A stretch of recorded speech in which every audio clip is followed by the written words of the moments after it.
They're not sending their best. They're sending people that have lots of problems. They're bringing drugs, they're bringing crime, they're rapists, and some, I assume, are good people. Everyone, welcome to the show. So Matt Gaetz is out. You may have already heard. He announced on social media he withdrew his name for consideration to be Trump's attorney general.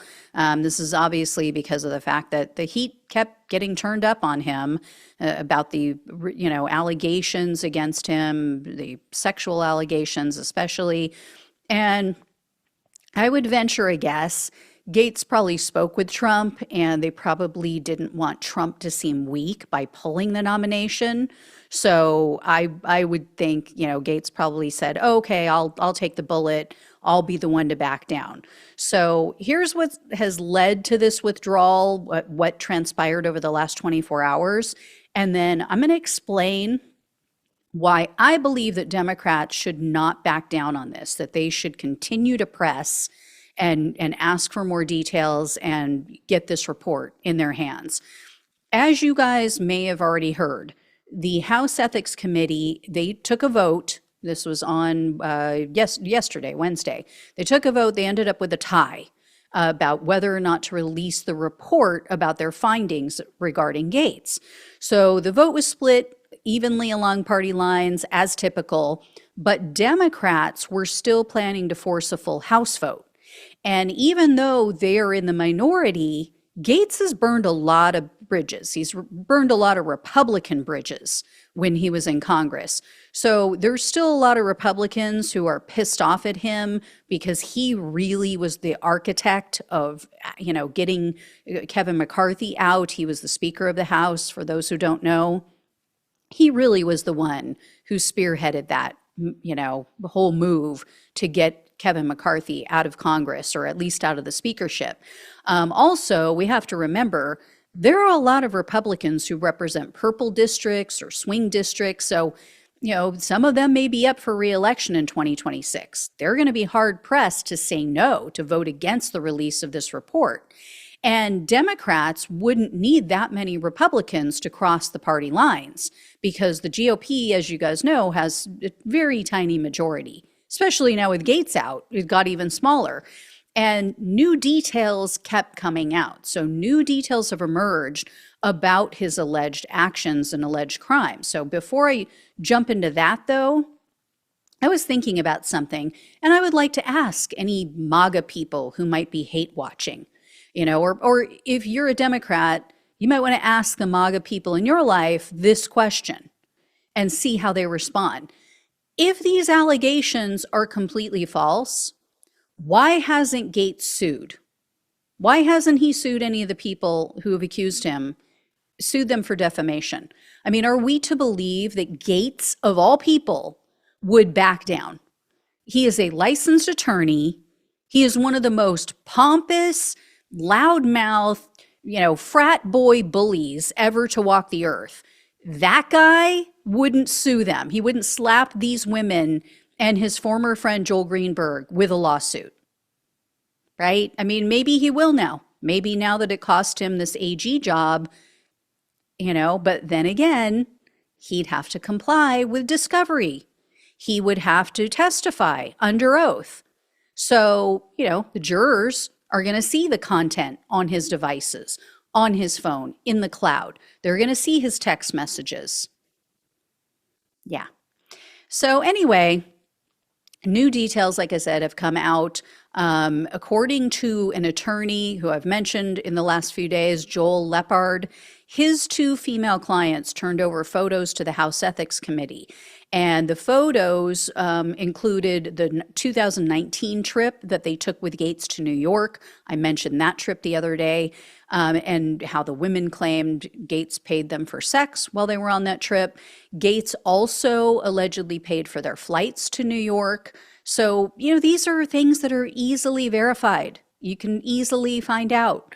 Lepard also said that his clients gave the ethics committee selfies that Gaetz had sent to each of them. And the two women told the committee they sent nude photos of themselves to Gaetz, some of which were at his request. And when the committee asked if these women, ever felt pressured to have sex with Gaetz, one of them said that she felt the need to, quote unquote, please Gaetz during that New York trip. And it seemed like the pressure might be getting even worse for Gaetz, or could get worse in the days to come, because in an interview with CNN, Lepard said, quote, "The evidence that the House has, I would presume, is overwhelming because my clients were just two of the other witnesses, and there are very important witnesses who have yet to come out and give a preview of what the House Ethics Committee results might show. What I'm telling you is just a fraction of the evidence that's available of the thousands of documents." Lepard also said that his two female clients received more than $10,000 from Gaetz over a period of about a year and a half. The committee had already subpoenaed Gaetz's Venmo and PayPal records, so they were able to confirm that these two women received money. In fact, they received a combined 27 different payments from Gaetz over that period of time. So this was from July of 2017 to the end of January of 2019. And as you guys see here on your screen, if you're watching the video, these are just some of the payments to these two women. And they include notes like "love you," "joy," exclamation point. And the committee also received this signed check that you see here from one of the women. So Gaetz allegedly gave this to her, and as you can see, he made it out to cash in the amount of $750. So for those on the podcast, the memo section on the check says it's for tuition reimbursement. As you guys might remember, Gaetz claims he was just a generous boyfriend. But I mean, this is the whole point of the sugar daddy website, right? It's women hanging out with wealthy men, and they pay for things for them. So anyway, over in the Senate, the Democrats on the Judiciary Committee, they had just sent a letter to the FBI director, and they requested the, quote, "complete evidentiary file from their investigation into these allegations." Also, Republican Senator Chuck Grassley, he was urging the House Ethics Committee to turn over their report to the Senate. And that's noteworthy because Grassley is going to be taking over as chair of the Judiciary Committee come January. Also, a nonpartisan group, a government watchdog group, they're called American Oversight. They've been trying to get a hold of the FBI's documents about Gaetz since last year, and they've been stonewalled. And so on Tuesday of this week, they filed a motion in federal court to try to force the Justice Department's hand to try to get everything. So here's the thing. Here's why I hope that Democrats don't just drop this. Gaetz was just elected. You guys know. He was just elected to serve another term in Congress. It's my understanding he could still do that. He could still be sworn in next year and serve another 2 years before he's up for re-election again. Now, that would put the Ethics Committee report back on the table. It would be back in play, and it could force House Republicans to release their findings and possibly even remove him from office, which would be far more embarrassing for him. And it's not really out of the realm of possibilities. I mean, as I just laid out, he's not well liked. They don't like him. Apparently, people who know him, who have met him, I've heard some independent media people saying, yeah, he's just not a likable person. He is really an asshole. And his approval ratings, more importantly, are in the dirt. So his Florida, now this is not nationwide. These are not people in blue states, libs across the country who hate him. In Florida, his approval rating is 21%. 57% say, no, we dislike him. We disapprove of his performance in Congress. So Republican House members, they're not going to necessarily suffer I can speak. blowback from voters. If they kick him to the curb, they're not really likely to have so much outrage.